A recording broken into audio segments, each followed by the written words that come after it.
हाँ फ्रेंड, डरना सीखो। इस वक्त हमारा एक ही काम है, डरना। और डरना ही हमारा हिम्मत है। बहादुरी अहंकार कभी मत दिखाओ। अगर बहादुरी अहंकार दिखाना है तो अपने घर में रहकर बैठे रहो और सिर्फ एक ही काम करो कि घर में ही रहो। अपना फैमिली को अगर सच में प्यार करते हो तो एक ही काम करो कि घर में ही रहो। बाहर जाके अपना फैमिली में वायरस को मत लाओ। क्या पता किसमें वायरस है। देश में कोरोना संक्रमित मरीजों की संख्या बढ़कर 979 हो चुकी है। देश में कोरोना संक्रमण से अब तक 25 लोगों की मौत हुई है और पिछले 24 घंटे में 106 नए मामले सामने आ गए हैं और पिछले 24 घंटे में 6 लोगों की मौत हुई है।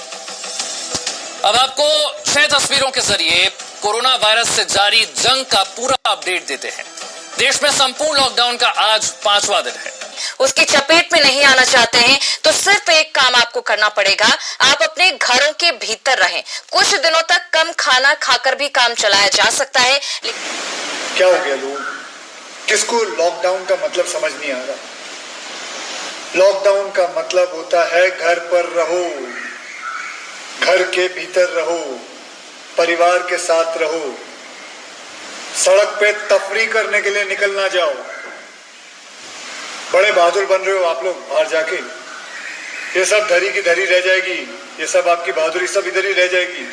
खुद भी अस्पताल जाओगे और अपने परिवार वालों को भी साथ ले जाओगे। माँ बहन बाप बीवी सब के सब पहुंच जाएंगे।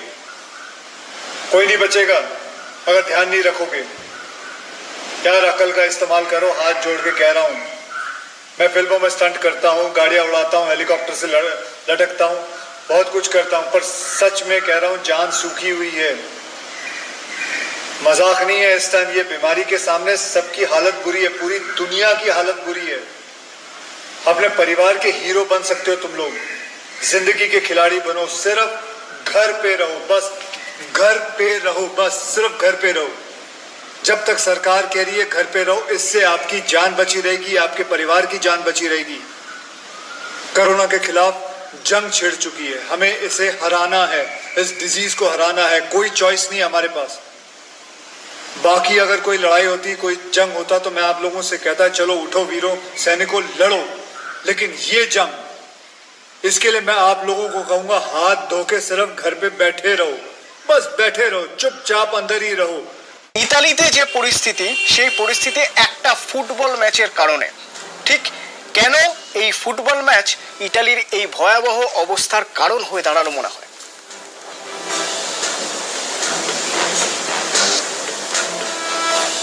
হ্যাঁ দেখুন, এখন ভাইরাল যে স্প্রেডটা, এটা হিউম্যান টু হিউম্যান ট্রান্সমিশন। তো অর্থাৎ আপনি আর একটা লোককে স্পর্শ করলেন, আপনি আর একটা লোকের গায়ে হাত দিলেন, আপনি একটু জোরে হাঁচলেন, একটু জোরে কাশলেন, সেই মুহূর্তে কিন্তু এই ইনফেক্টিভ ভাইরাসটা আমার শরীর থেকে আপনার শরীরের মধ্যে ঢুকে গেল।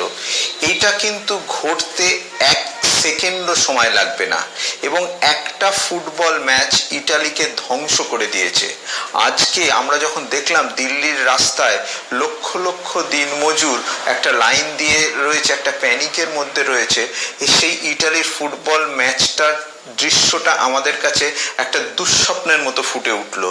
অর্থাৎ এত বড় আত্মঘাতী ঘটনা ভারতবর্ষে কি করে ঘটলো এবং কাদের কারণে ঘটলো, এটাও কিন্তু নিরীক্ষণ করার সময় এসেছে।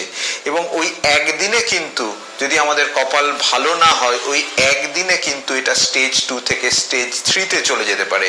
ভারত সরকার এবং পশ্চিমবঙ্গ সরকার যে অত্যন্ত লড়াই করে, আমরা দেখেছি মমতা বন্দ্যোপাধ্যায়কে রাস্তায় নামতে, আমরা দেখেছি নরেন্দ্র মোদীকে হাত জোর করে দেশবাসীর কাছে ক্ষমা চাইতে যে আপনারা দয়া করে কোনো অবস্থায় লকডাউনকে ভাঙবেন না। সেইটা যখন এইভাবে ভাঙা হয়, একটা প্রধানমন্ত্রীর করজোড়, একটা মুখ্যমন্ত্রীর রাস্তায় নামা যদি ভাঙা হয়, তাহলে আমরা কবে শিক্ষিত হব আমি জানি না। এইরকম বিজ্ঞ লোকেরা যদি চারপাশে আমাদের ঘুরতে থাকেন, আমার মনে হয় আমরাও ইটালির রাস্তাতেই হয়তো অদূর ভবিষ্যতে চলে যাব।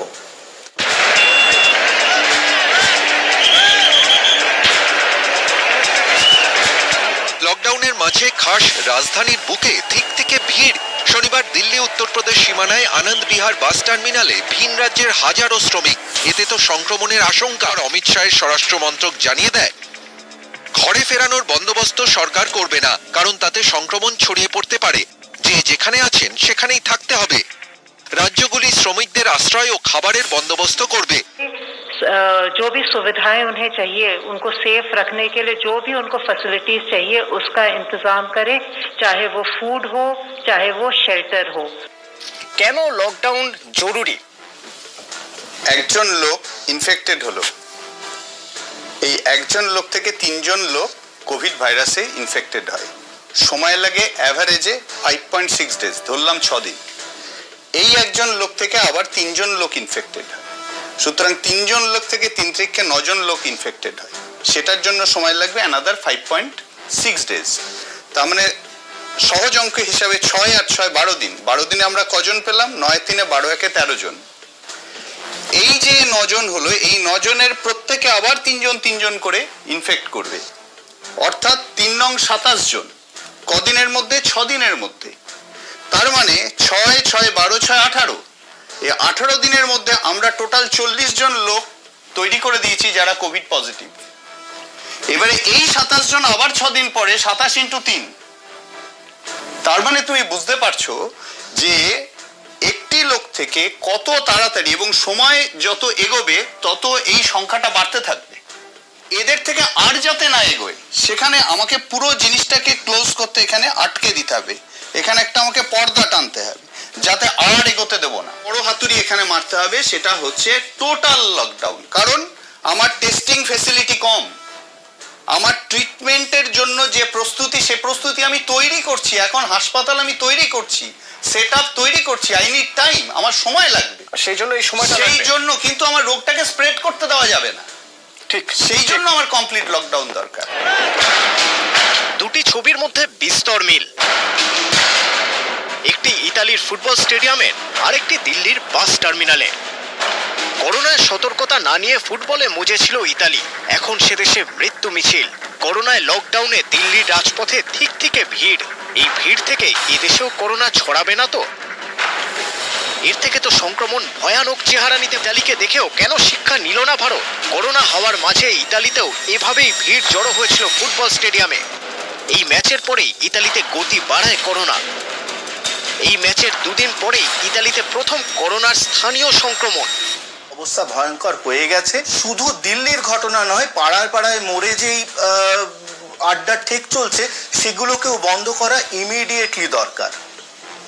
একদম একদম ঠিক বলে। দেখা যাচ্ছে পাড়ায় পাড়ায় আড্ডা চলছে, চায়ের দোকানে আড্ডা চলছে। মানে মানুষ কি সত্যিই বুঝতে পারছেন না যে ঠিক কি হতে পারে? আপনারা কেউ আতঙ্কিত হবেন না, তবে আত্মতুষ্টিরও কোনো জায়গা নেই। আমরা যে সমস্ত সাবধানতা এখন পর্যন্ত মেনে চলছি, সেই সাবধানতা মেনে চালিয়ে যেতে হবে এবং তাকে আরও স্ট্রেংথেন করতে হবে, আরও সেটা কঠোরভাবে পালন করতে হবে। মিনিমাম যেগুলো করার কথা আমাদের, সামাজিক দূরত্ব বজায় রাখা।